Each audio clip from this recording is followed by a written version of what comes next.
I still remember sitting in Miss Shelton's 7th grade class and hearing an unquestioning telling of a story of how the world and life came to be. The story went something like this.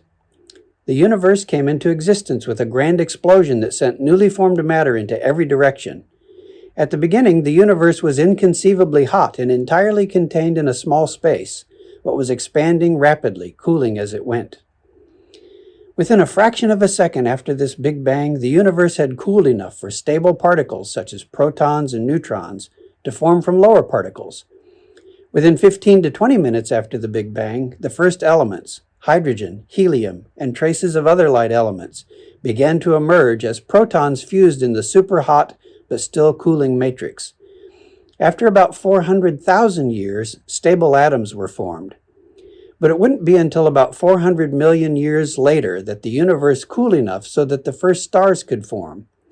Tiny fluctuations in the energy and mass density of the universe became amplified as the universe expanded, allowing stars and galaxies to form at the centers of density.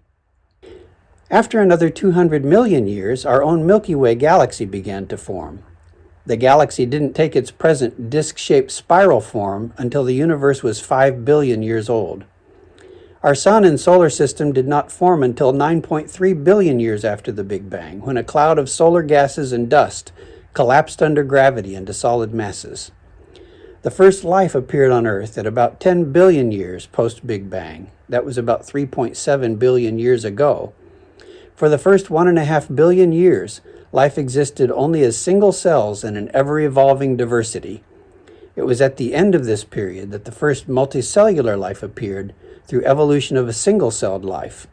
It began with simple clusters of cells that eventually differentiated to take on specialized function within their colony.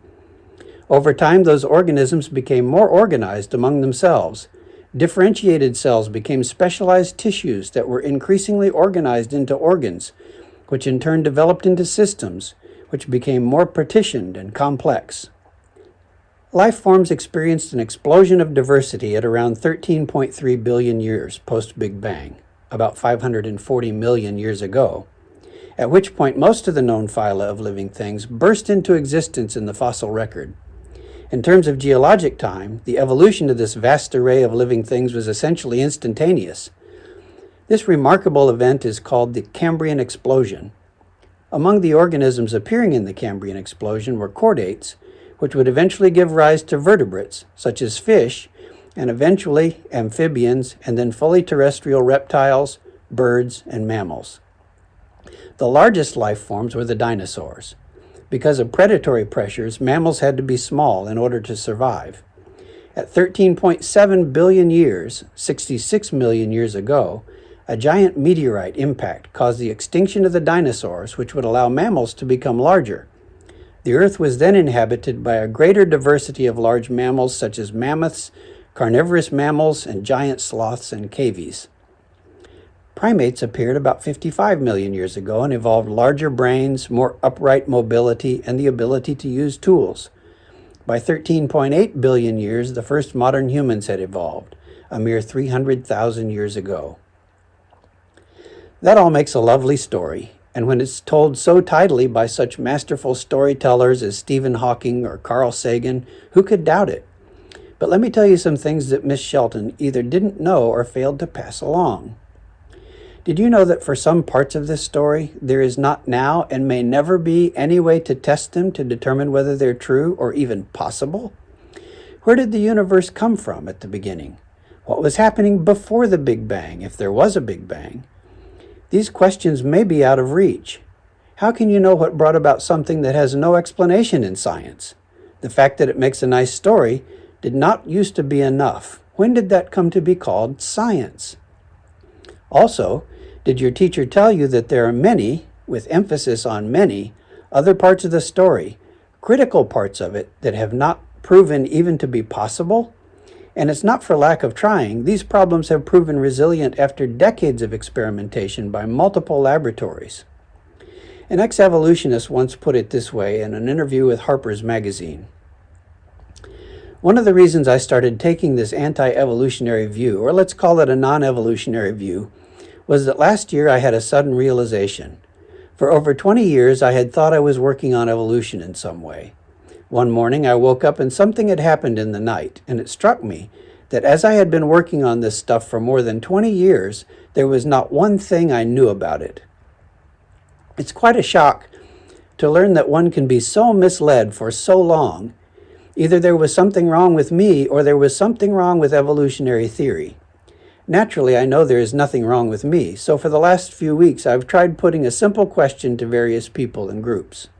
Question is, can you tell me anything you know about evolution? Any one thing that is true. It was at that point that this expert decided to abandon the theory and simply collect evidence, having confidence that if there is a story to tell, the data would eventually tell it. No more reason to invent one. If we begin to break this story down into bite-sized pieces to take a closer look at each piece, you might say that there are 4 pivotal events in a story that have to make sense in order to accept it. The first pivotal event has already been mentioned.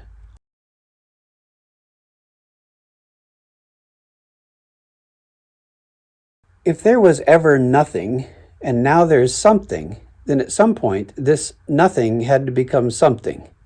This problem has given the storyteller some challenging work since the Big Bang first became widely accepted. When the Big Bang theory was first advanced, it met with a lot of resistance from materialists who intuitively knew that if the universe had a beginning, it would have to be generated by something. But what? There is nothing but wild speculation to answer that what.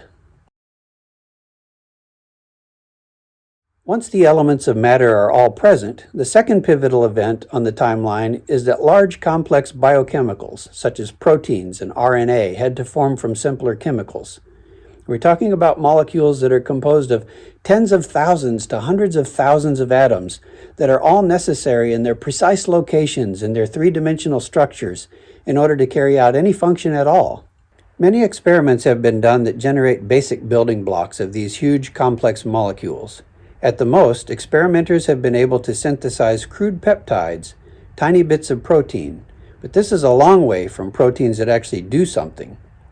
The most successful of those experiments have been performed under conditions that are not consistent with those of the early Earth. In other words, they're simply experiments in chemical synthesis, not reasonable attempts to figure out how they appeared in nature.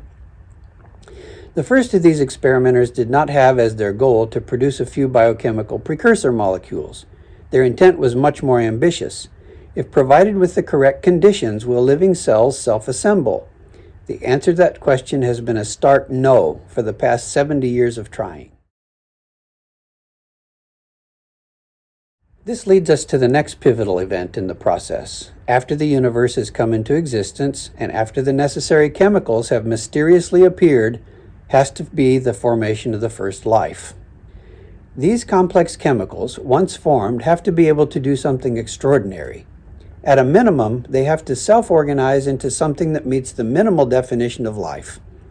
That further means that at a minimum, these cells have to be able to endlessly self-replicate. Do you know of any inanimate object that does that? And what would the simplest of those cells look like? It seems they would have to be formed already immensely complex in order to continue to function. Then, if life is to be sustained and grow increasingly diverse, they also have to be capable of evolving right out of the gate. Understand that if the chemicals that self-organize are incapable of self-replicating and evolving without any human or divine intervention, the grand naturalistic experiment is over. It's a failed experiment. Not only does the proposition itself seem impossible, the principle has never been proven under laboratory conditions, let alone environmental conditions, even after 70 years of trials by multiple laboratories all over the world. So what would keep experimenters going in the pursuit? It still continues. Against all odds, the only thing I can think of is the single-minded belief that only a naturalistic origin of life is acceptable. What keeps this hope alive is the possibility that somewhere in the complexities of nature, there is a rare and complex set of conditions that have the ability to produce what carefully controlled laboratory experiments cannot: life from non-life. Is this a reasonable belief? Is it any more reasonable than to believe a creator was involved? Finally, and I won't spend a lot of time here, but in order for a single-celled organism to give rise to all the diversity of life, one has to figure out how to push a boat upstream without a motor. You see, all nature works like this match. Once a reaction has started, the outcome of it is certain. You know exactly what's going to happen to it, don't you?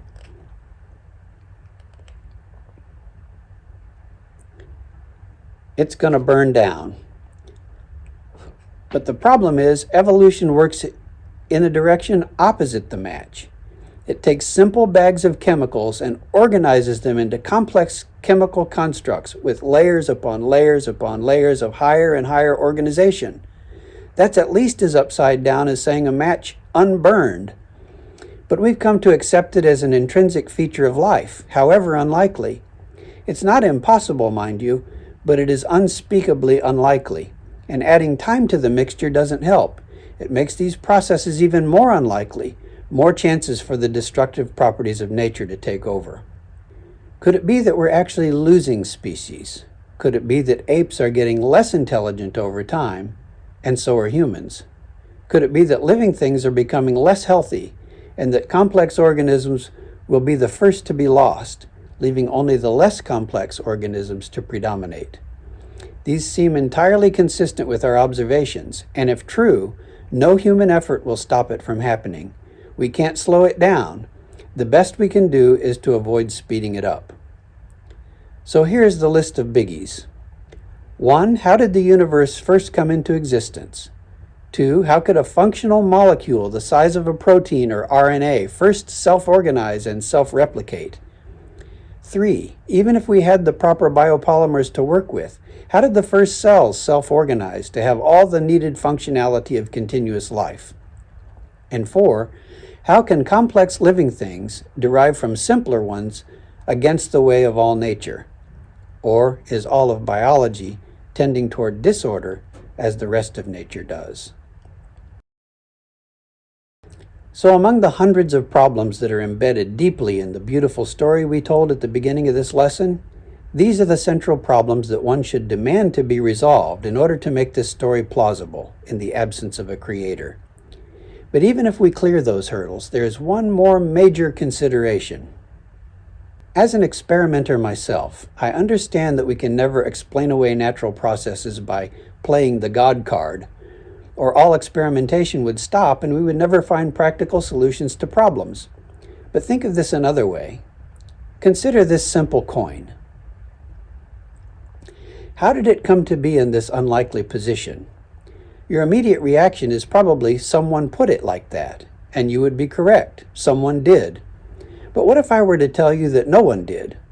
What if I created a game where the only acceptable answer was one that did not involve another person? We could play that game, couldn't we? Wind? Seems unlikely, but it's a starting place. An earthquake? Maybe more likely than wind, but so infrequent it would take a long time and a lot of luck. Self-assembly? No, that's too far-fetched. We could arrive at some combination of energy inputs and good fortune that would result in that coin assuming that position. But now, after the game is played, and our most likely story is invented, and even if we manage to convince others that it was the correct story, is it? No.